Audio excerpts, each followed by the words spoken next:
Welcome into the 49ers Report by Chat Sports. I am your host, Chase Sr. Yeah, a lot of you in the faithful know what this catch is. It's Dwight Clark, the catch, in the NFC Championship game 40 years ago this week. And how fitting is it that 40 years later, during the same week, this game transpired on January 10th, we're going to have the San Francisco 49ers once again taking on the Dallas Cowboys in the NFL playoffs. Hopefully, we can get the good vibes going and have another thrilling Niners win just like this win. R.I.P. Dwight Clark, the catch.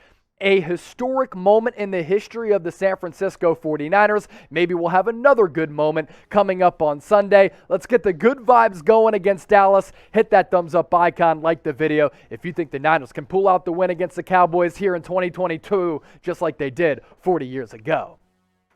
5 burning questions coming your way on the 49ers Report by Chat Sports. I'm your host, Chase Senior. Kind of an extension of the preview we did earlier this week between the 49ers and the Cowboys. These are some questions that I've been getting from the audience and some questions that I have myself that I don't want to wait for you to ask me. I want to be able to answer them myself. So, can San Francisco win a playoff game with Jimmy Garoppolo? My answer to that question is yes, because in a couple of really clutch games this year that have been pivotal for the 49ers playoff hopes, especially that Niners comeback bid coming back from 17 points down against the Rams on Sunday, Jimmy Garoppolo played excellent and was able to redeem himself after a slow and sluggish start.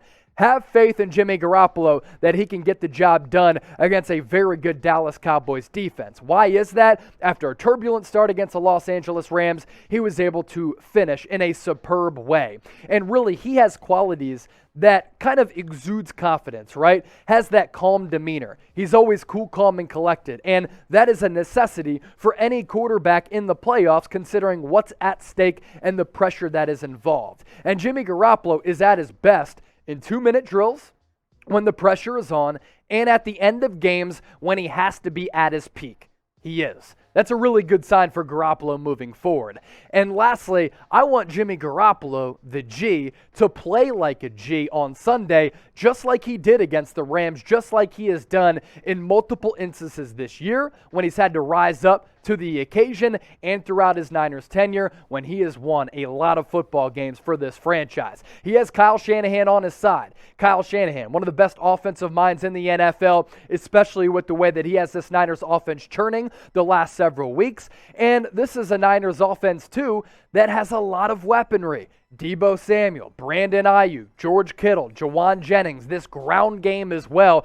So many weapons at the disposal for Jimmy Garoppolo, so he has a bunch of different options at his disposal, and he has the luxury of a great ground game. And I think that's an area where San Francisco can really take advantage of the Dallas Cowboys come Sunday. So I'm going to ask you this, and I want you to answer this, excuse me. Bad mess up by me, but it's all good. We've been live for about an hour now. What is your level of confidence in Jimmy Garoppolo? Scale it for me from 1 to 100. 1 being not confident at all. 100 being very, very confident. You let me know in the comment section right now. Another burning question. Do the 49ers match up well with the Dallas Cowboys? I think they do, for multiple reasons. And I had alluded to this during our Cowboys 49ers preview.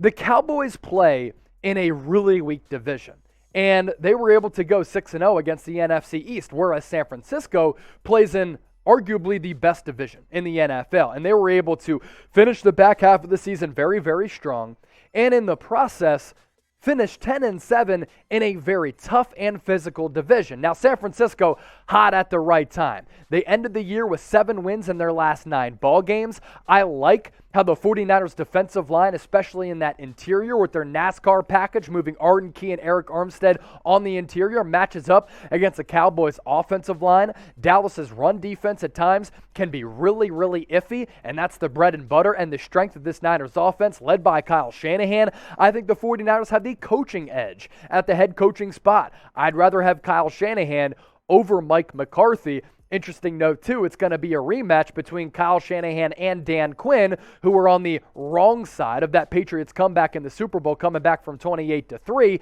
and Dallas is kind of mentally weak. The pressure is on Dallas in this game as 3-point favorites, considering that over the last quarter century, they have not made it to an NFC championship game, and so many people are expecting Dallas to once again go on a deep playoff run. So if the Niners are able to get ahead early in this game, establish some type of momentum, I mean, Dallas is going to feel that pressure, and they could possibly clinch up. Predict the score for this game on Sunday between the Cowboys and the Niners. Dallas, 3-point favorites. The over-under set at 49.5. So the odds makers expecting potentially this game could be a little bit of a shootout between two offenses that can put a lot of points on the board. Get your score predictions in the comment section down below.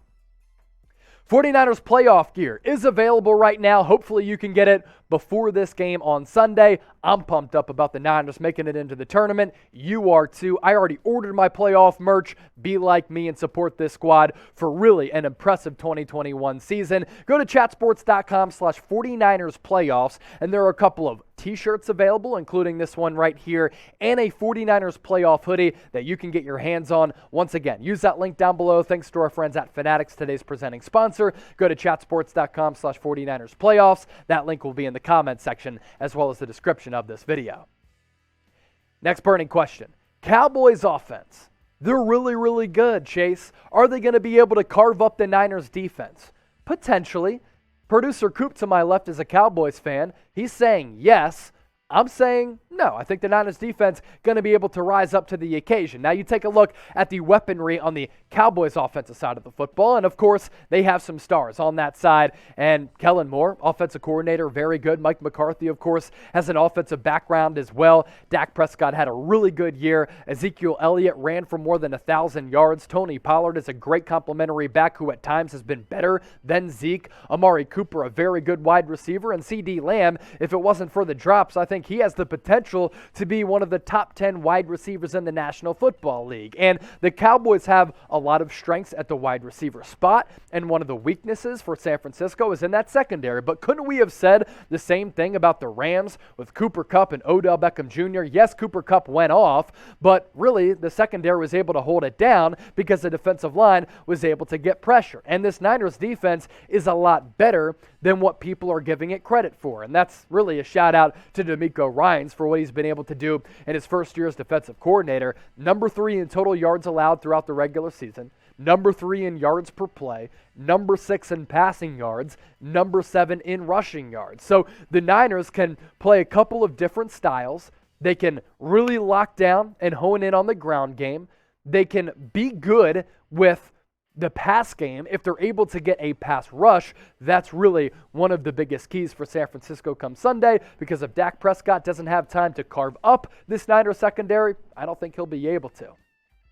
During our watch party between the Rams and the Niners on Sunday, in which it was just an absolutely epic game, we were able to surpass 50,000 subscribers. A big reason for that, all of you, for continuing to support what we do here on the channel. Free daily videos, in-season, off-season, covering the latest 49ers news, 49ers rumors, live shows every Tuesday, 7 o'clock Eastern, 4 o'clock Pacific, watch parties as well. Be a part of the faithful family, the largest 49ers news and rumors channel on YouTube, by hitting that red subscribe button down below.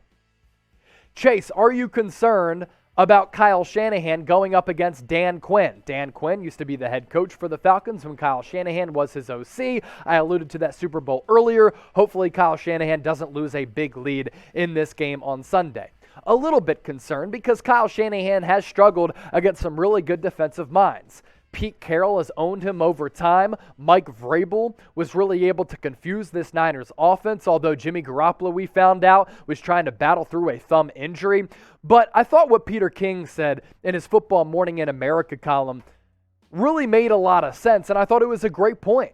Kyle Shanahan has really redeemed himself after that disastrous 3-5 start in which a lot of the fan base was calling for him to get canned. Peter King on Shanahan saying, starting 3-5, knowing his job was shaky if he finished out of the playoffs for a 4th year out of 5 running the Niners, having must-wins in Week 10 and Week 18 against the division rival champion Los Angeles Rams and winning both, gutting out a crazy win at Cincinnati against the suddenly great Joe Burrow, finishing 10-7 in the toughest division in the NFL, living to fight another day in the NFC playoffs. He's not the coach of the year, but damn, he's the coach of the something. And we have to give Kyle Shanahan credit for how he was able to really salvage and save this season.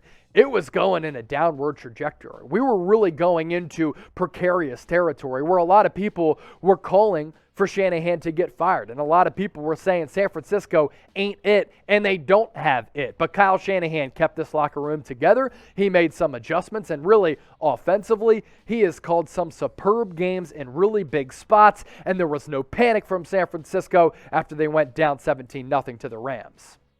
Last one. What are your keys to the game? I'm excited to kind of break this down in rapid fire fashion because I do have a couple of areas that we're honing in on here going into this game on Sunday against Dallas. Key number one, defensive line for San Francisco has to get home. If they're able to generate a consistent pressure against Dak Prescott, they can really cause havoc and ruin this game for the Dallas Cowboys. And that's really one of the bigger keys to this game for me, probably the biggest key, which is why I wanted to get to it early on. Nick Bosa, 15.5 sacks. Arden Key, 6.5. Eric Armstead, 6. Samson Ebukam, 4.5. All of these guys are going to have to be at the peak of their powers against a pretty solid Dallas offensive line that can be exposed on the interior. So I want to see D'Amico Ryans continue to fluctuate. Arden Key, Eric Armstead, Nick Bosa, move them inside, outside, and give Dallas some confusing looks. But if Dak Prescott is under siege, that's how the 49ers can really win this game. Key number two, establish the ground game. Cowboys 16th against the rush this year. That is an area on this defense where teams have been able to expose them. Now, what's kind of weird is that a lot of teams haven't really gone to that strategy of trying to take advantage of the Cowboys being weak against the ground. You already know Kyle Shanahan and Mike McDaniel are putting a plan together to get that ground game going, led by Elijah Mitchell. Key number three, cannot turn the football over. In playoff games, this changes momentum. It changes the complexion of the ball game. It leads to points for the opposition. Have to play a clean bill of football to win this game. Key number four, Trent Williams playing is big against a Cowboys defensive line and a Cowboys defense that features the animal in Micah Parsons, DeMarcus Lawrence, as well as Randy Gregory. Dallas can really get after the quarterback. And if Jimmy Garoppolo is under siege, we know he doesn't have the escapability or athleticism of Trey Lance. And we saw it early in that game against the Rams. Now, Garoppolo got better throughout that game because he was able to deal with some of that pressure, unlike Matthew Stafford, need Trent Williams to be on the field at AT&T Stadium. Lastly, key number five, put pressure on Dallas early. This is a franchise that has had so many playoff shortcomings over time. They feel the pressure because they haven't made it to an NFC championship game in more than a quarter century, and there's always pressure on Dallas in the playoffs because that playoff success has not been there. So if you go up on Dallas early in this game, the fans are going to get silent. The sideline is going to get tense. And that's when you start to hit that panic button. And when you play tense in a playoff game, you don't play your best. I hope that's what we see from Dallas come Sunday. If you're confident that the Niners can win this game, last duty for you before we get out of here, spam 49 in the comment section. I'm confident. I'm doing that right now. Get with me and do it yourself.